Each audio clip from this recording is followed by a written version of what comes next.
While America is consumed by Iran, China is watching a different map. The US, Australia, and the Philippines just ran joint military drills in the South China Sea. Japan deployed combat troops to the Philippines for the first time since World War II.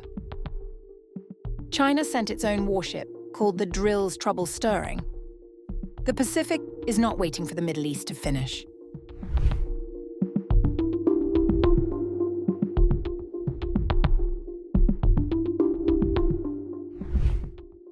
Tensions in the South China Sea are intensifying as a series of overlapping military drills and patrols signal a sharpening geopolitical contest between the United States and China. The United States and Australia have joined the Philippines for their second joint maritime exercises in the disputed waters this year.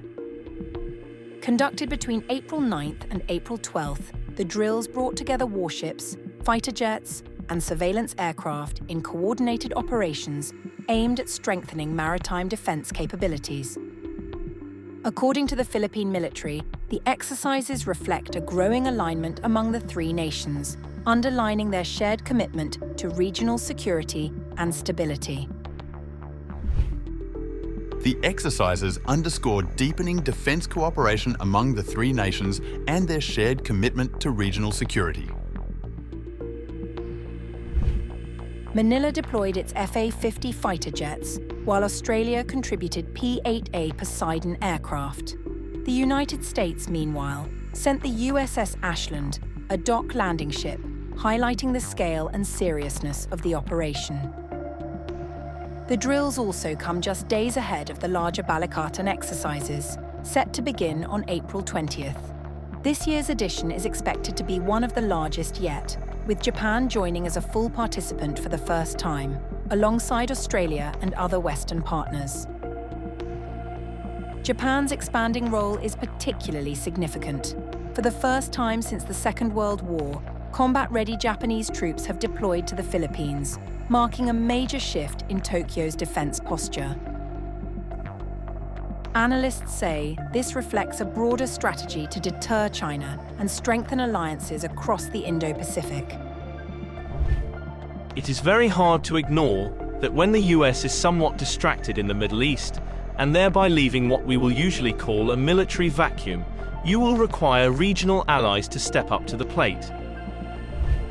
China has responded with its own show of force. The People's Liberation Army's Southern Theater Command confirmed it conducted routine patrols in the South China Sea during the same 4-day period.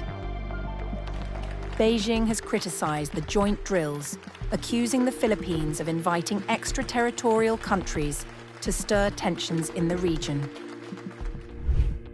In an attempt to stir up trouble in the region, the Philippines co-opted countries outside the region to organize so-called joint patrols.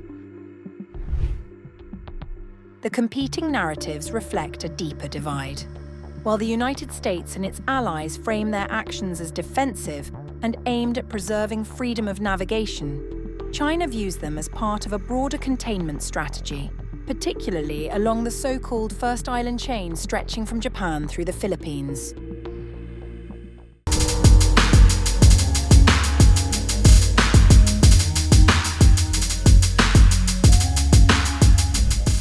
After nearly a decade of relative quiet, China is once again accelerating construction in the South China Sea, reviving a controversial strategy and transforming a little-known reef into what could become its largest military outpost in the region. New developments at Antelope Reef suggest a significant expansion of Beijing's presence. Satellite imagery has revealed that the site now features jetties, a helipad, multiple structures, and a newly formed coastline that appears suitable for a runway.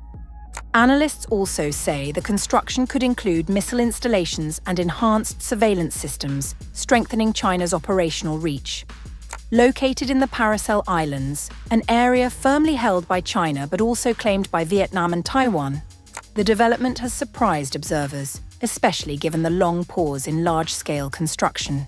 Its proximity to the mainland may also allow for expanded civilian infrastructure, reinforcing China's claims over the disputed waters. The South China Sea has long been a flashpoint, with competing claims from several regional powers. China's extensive island-building campaign has already reshaped the strategic landscape, giving it control over key maritime routes that would be critical in any potential conflict involving Taiwan. The United States has backed regional players, including the Philippines, in challenging Beijing's claims. But recent tensions have largely centered on Scarborough Shoal and the Spratly Islands further south. Vietnam, in particular, has been expanding its own presence in the Spratlys, rapidly reclaiming land and building infrastructure. Analysts suggest China's renewed activity could be a direct response. Harrison Prater of the Asia Maritime Transparency Initiative described the move as a notable shift. This is the first time in a long time that they have reopened this basket of being able to build islands extremely large and extremely quickly. This could be a response to show Vietnam, and maybe show others, that China's not going to be outdone, and they're not going to sit by while someone else builds up their own outposts. According to analysis by the Center for Strategic and International Studies, the reclaimed land at Antelope Reef has already reached approximately 1,490 acres, comparable to Mischief Reef, China's largest outpost in the Spratlys. This rapid expansion underscores the scale and pace of the project. Vietnam's foreign ministry has formally protested the construction. Any foreign activities in the paracels without Vietnamese permission are illegal.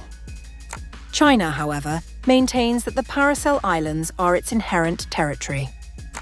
The Sisha Islands are an inherent part of China's territory, and there is no dispute about it. China's necessary construction activities on its own territory are aimed at improving the living conditions of the island's residents and serving local economic development.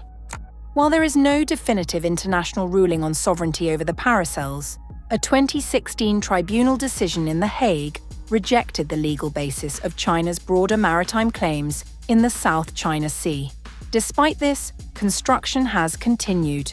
Experts say the new facilities at Antelope Reef could serve both strategic and logistical purposes. A dredged lagoon may accommodate naval vessels, including submarines and large ships, while the location could prove particularly valuable in the event of high-intensity conflict. Compared to the more distant Spratly outposts, bases in the Paracels are closer to the Chinese mainland and less vulnerable to isolation. The United States has repeatedly criticized China's island-building efforts, arguing that they undermine international maritime law. American officials have also raised concerns about the broader implications for regional stability.